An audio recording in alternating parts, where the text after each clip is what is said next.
Ya, karena sepertinya kita ini, saya mengatakan tidak konsisten. Saya bilang pada Pak Jokowi, kenapa sih mesti Indonesia maju? Ya sudah, Indonesia Raya itu yang diharapkan, diinginkan oleh para pendiri kita. Jadi Bung Karno kan selalu mengatakan waktu itu, saya masih SD, kamu mesti ingat, kalau kita merdeka ini tujuannya adalah menuju ke sana. Yang sedang kita bangun adalah jembatan emasnya. Jadi saya pikir, ngapain bangun jembatan emas ya?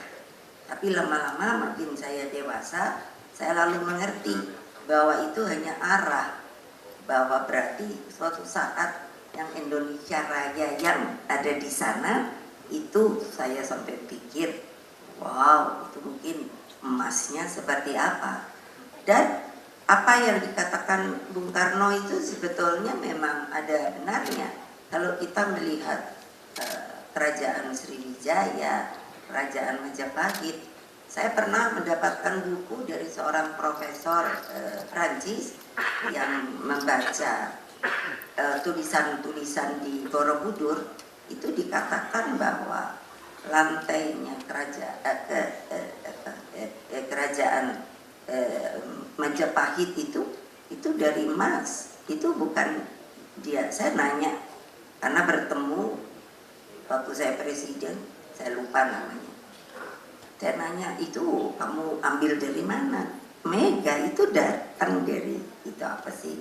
Prasasti di Borobudur. Jadi saya dapat membayangkan bahwa Indonesia ini memang kaya raya.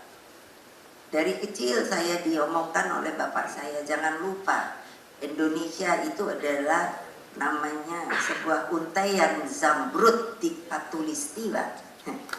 Saya mana tahu yang namanya zamrud itu apa. Tapi karena teringat terus, lalu saya suatu saat mencari di ensiklopedi. Ternyata zamrud itu batu yang termasuk juga termahal dibanding sapphire, ruby, lalu berlian begitu. Jadi, dan saya sangat yakin bahwa memang kita ini Indonesia Raya. Nah, saudara-saudara sekalian, ketika beliau mengutarakan Pancasila itu diterima loh secara aklamasi. Apa artinya? Jadi memang beliau yang membuat.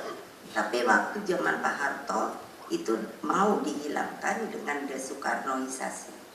Nah, hal ini tidak pernah diceritakan. Jadi waktu di Lemhanas ketika masih Pak Andi Wijayanto ketuanya, itu saya justru menanyakan, kita tidak bisa membohongi sejarah. Sejarah is truth. Jadi apapun bagusnya, apapun jeleknya, regenerasi nanti harus selalu tahu bahwa inilah kejadiannya. Inilah mengapa kalian harus terus bangun supaya itu abadi.